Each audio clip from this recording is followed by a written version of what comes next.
في آخر حصيلة محينة المعطيات لعملية التسوية الطوعية للوضعية الجبائية للأشخاص الذاتيين فيما يتعلق بأرباحهم بالمغرب ودخولهم المفروضة عليها الضريبة بالمغرب، قال مصطفى بيتس الوزير المنتدب لدى رئيس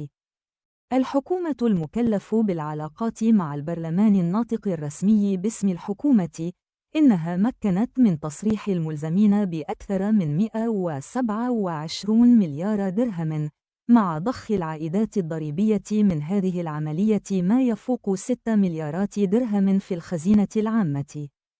للدولة. وأوضح الناطق الرسمي باسم الحكومة خلال الندوة الصحفية الأسبوعية عقب انعقاد المجلس الحكومي أن هذه العملية التي كان هدفها تشجيع الملزمين على التسوية الطوعية لوضعية أرباحهم ودخولهم الخاضعة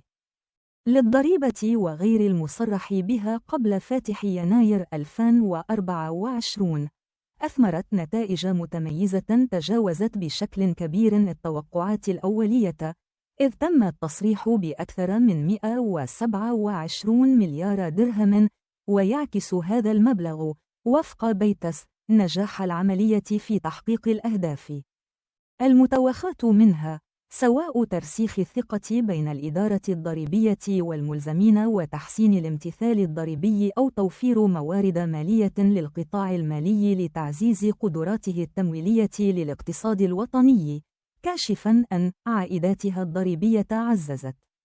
الموارد المالية لخزينة الدولة بما يفوق 6 مليارات درهم.